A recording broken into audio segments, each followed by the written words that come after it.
India TV, आपकी आवाज।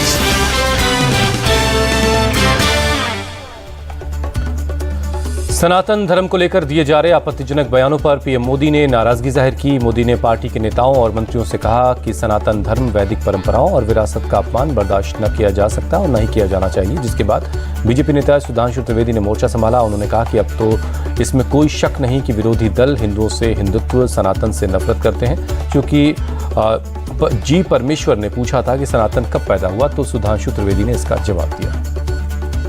देखिए, हिंदू धर्म और सनातन धर्म के विरुद्ध जहर का जो असली एजेंडा है वो उत्तरोत्तर उभर कर सामने आता चला जा रहा है।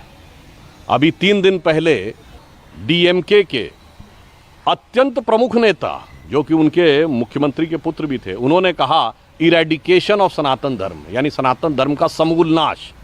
आज दक्षिण भारत में एकमात्र सरकार जो कांग्रेस की है, कर्नाटक के गृह मंत्री ने कहा अब हिंदू धर्म के मूल पर सवाल, यानी एजेंडा बहुत साफ है। तो जो ये परमेश्वर बोल रहे हैं, ऐसा नहीं है कि सबको समझ में नहीं आ रहा है। ये वही कर्नाटक है जहां के मंत्री ने, उसी कांग्रेस पार्टी के मंत्री सतीश जारकिहोली ने बोला था हिंदू शब्द गंदा है। और उत्तर में आप देख चुके हैं, स्वामी प्रसाद मौर्य कहते हैं हिंदू धर्म धोखा है। वास्तविकता ये है कि इनके मन के अंदर जो सनातन धर्म और हिंदू धर्म के प्रति हिकारत है वो पूरी तरीके से खुलकर सामने आ गई है। तो मैं कर्नाटक के मुख्यमंत्री और कांग्रेस के वरिष्ठ नेता, शायद वो इसलिए बोले हों कि उदयनिधि के इतने आपत्तिजनक हेट स्पीच के बाद केसी वेणुगोपाल ने क्या कहा, यह अभिव्यक्ति की स्वतंत्रता है, तो अभिव्यक्ति की स्वतंत्रता पूरी विद्रूपता के साथ उभर कर सामने आ रही है। तो मैं उनसे कहना चाहता हूं, मान्यवर, आपको उत्पत्ति इसलिए नहीं समझ में आई होगी क्योंकि जिसकी उत्पत्ति होती है उसका अंत होता है। जो चिरंतन है, सनातन है, इटर्नल है, वो उत्पत्ति और अंत से परे होता है। और ये मैं उनको बता देना चाहता हूं कि परमेश्वर उनकी बुद्धि को समझने लायक क्षमता दें। शून्य भी हमने खोजा था और अनंत भी हमने खोजा था। दुनिया की बाकी सभ्यताओं में जो संख्याएं हुई हैं वो एक फाइनाइट है, हमने इनफाइनाइट खोजा था। और इनफाइनाइट परपीचुअल होता है, वह सतत रहता है। और फिर भी यदि उन्हें समस्या होगी तो किसी की काल गणना 14 साल 100 साल की है, किसी की 2000 साल की है। मैं किसी के प्रति टिप्पणी नहीं करना चाहता। किसी के यहाँ उनकी संस्कृति या धर्म की मान्यता है 7000 साल पहले दुनिया बनी, कोई कहता 14000 साल पहले दुनिया बनी। हमारा मानना है 1.97 बिलियन ईयर्स बिफोर ब्रह्म संवत शुरू होता है और 31 ट्रिलियन ईयर्स की ब्रह्मा जी की आयु है। तो मुझे लगता है अनंत आकाश में बिलियन और ट्रिलियन की गणना वाले, उनको यही लगेगा शुरुआत कहाँ से हो गई है। उन्हें नहीं मूल समझ में आएगा क्योंकि उनकी गणना जिस बारे में सोचते हैं वो कुछ हजार पे रुक जाती है। इसलिए मैं कहना चाहता हूं कि इसके बाद कांग्रेस का एजेंडा और इस विपक्षी गठबंधन का एजेंडा पूरी तरीके से साफ हो गया है। और यदि इसको घमंडिया कहते हैं तो ये एकदम यथार्थ है कि अब ये घमंड में इस कदर चूर हैं कि सिर्फ हिंदू ग्रंथों का नहीं, हिंदू देवी देवताओं का नहीं, हिंदू धर्म के नाश और हिंदू धर्म के अस्तित्व पर सवाल उठा रहे हैं।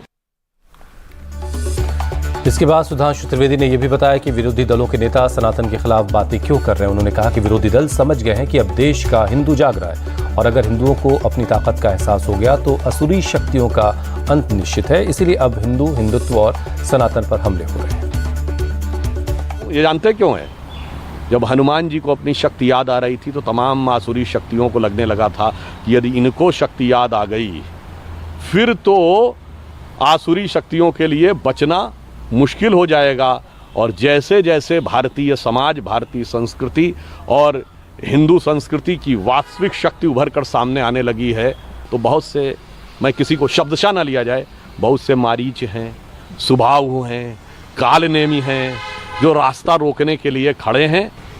विशेषकर मैं कांग्रेस पार्टी से, कि आपके नेता अगर मिस्टर परमेश्वर ये कहते हैं और आपके अलायंस सहयोगी उदय निधि ये कहते हैं कि हिंदू धर्म एक डिजीज है, तो मैं याद दिलाना चाहता हूं कि एटम बम के आविष्कारक रॉबर्ट ओपेनहाइमर को गीता में प्रेरणा नजर आती है। मेलबर्न में जो ऑस्ट्रेलियन मेडिकल साइंस है, सोसाइटी है, उसने माना है कि सुश्रुत प्लास्टिक सर्जरी के एक जनक थे। अब यह बात मानी जाने लगी है विदेशी विश्वविद्यालयों में भी कि गुरुत्वाकर्षण का सिद्धांत बहुत पहले आर्यभट्ट और हमारे भास्कराचार्य ने दिया था। रॉकेट साइंस के फादर वर्नर वॉन बॉर्न के गुरु हर्मन ओबर्ट ने लिखा है कि मैं वेदों को पढ़कर चीज़ों को लेता था। वर्नर हाइजेनबर्ग जिसने अनसर्टेनिटी की थ्योरी दी, उसने अपनी किताब में लिखा है कि गुरुदेव रविन्द्रनाथ टैगोर से डिस्कशन के बाद उसे वो कॉन्सेप्ट पूरी तरीके से क्लियर हुआ। मान्यवर, अगर इन सारे लोगों को इसमें ज्ञान नजर आ रहा है और इस कांग्रेस के लोगों को और इस गठबंधन के लोगों को इसमें डिजीज नजर आ रही है, तो डिजीज इनके दिमाग में आ गई है, उसमें नहीं है।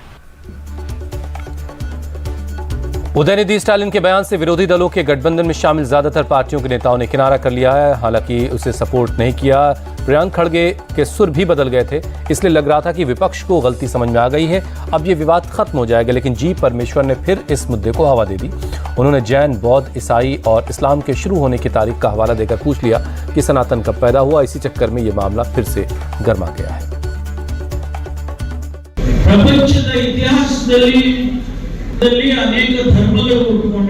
इस ब्रह्मांड के इतिहास में कई धर्मों का उदय हुआ है। हिंदू धर्म का उदय कैसे हुआ, किसने किया, इस पर आज तक सवालिया निशान ही बना हुआ है। बौद्ध धर्म का जन्म इस देश में हुआ है, जैन धर्म का जन्म इस देश में हुआ है, इस्लाम धर्म और ईसाई धर्म बाहर से आए हैं। इन सब धर्मों का उद्देश्य एक ही है, मानव जाति का कल्याण।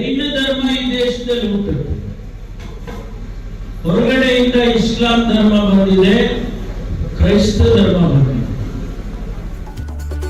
जी परमेश्वर ने सनातन के बारे में जैसे कमेंट किया, तो कर्नाटक बीजेपी के नेता अश्वत्थ नारायण ने कहा कि अगर जी परमेश्वर में हिम्मत है तो किसी दूसरे धर्म के बारे में इस तरह की बातें करके दिखाएं, उन्हें समझ में आ जाएगा कि सनातन और दूसरे धर्मों में फर्क क्या है। नारायण ने कहा कि जी परमेश्वर का नाम सिर्फ परमेश्वर है, वो सनातन विरोधी है, इसलिए उन्हें अब अपना नाम बदल लेना चाहिए। They are under the influence of leftists. They want to destroy this culture, tradition of our country, of Bharat. So his name is only Parameshwar, then he should change his name also. I think then he should realize this kind of arrogance is not good for him. He is a learned person. Insulting our dharma. Let him talk about any other dharma if he has got any guts. His clarity, let him speak about other dharma. Let him not insult our dharma. If he's not happy, let him quit this dharma and be elsewhere. Who is stopping him? Let him change his name also. Let him take some other name. केंद्रीय मंत्री राजीव चंद्रशेखर ने कहा कि सनातन के बारे में जो लगातार बयानबाजी हो रही है वो राजनीतिक साजिश है, हिंदुत्व को खत्म करने की कोशिश, और ये कांग्रेस हाईकमान की सहमति से हो रहा है। इसलिए इस तरह के बयानों पर सोनिया और राहुल गांधी ने चुप्पी साध रखी है। राजीव चंद्रशेखर ने कहा कि देश में नफरत पैदा करने की कोशिश संविधान के खिलाफ है, इसलिए जो लोग इस तरह की बयानबाजी कर रहे हैं उनके खिलाफ कड़ी कार्रवाई होनी चाहिए। पहले तो उदयनिधि स्टालिन कहता है कि वो हम इरेडिकेट कर देंगे सनातन धर्म को, उन्होंने 3 दिन पहले कहा। उसका कोई इस पर कांग्रेस ने कोई टिप्पणी किया नहीं है, कोई रिस्पांस किया नहीं है। वो एक सरासर आर्टिकल 25 हमारे कॉन्स्टिट्यूशन के विरुद्ध स्टेटमेंट है।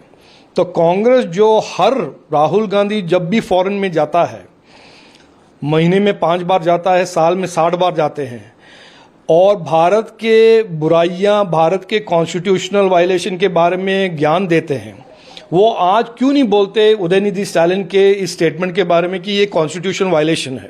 कर्नाटक के होम मिनिस्टर का कर्तव्य है कि कॉन्स्टिट्यूशन और लॉ एंड ऑर्डर को प्रोटेक्ट करना, और वो एक इमेजिनरी सिचुएशन क्रिएट कर रहे हैं कि हिंदुइज्म है ही नहीं कोई फेथ।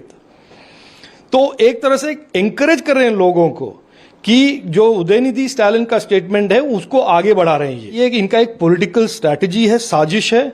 ये पॉलिटिकली हिंदू धर्म और सनातन धर्म को इरेडिकेट करने की उनकी कोशिश है। वो जो भी हो, लेकिन आर्टिकल 25 और कॉन्स्टिट्यूशनलिटी के बारे में उनका क्या व्यू है वो सीधे भारतवासियों के सामने रखे।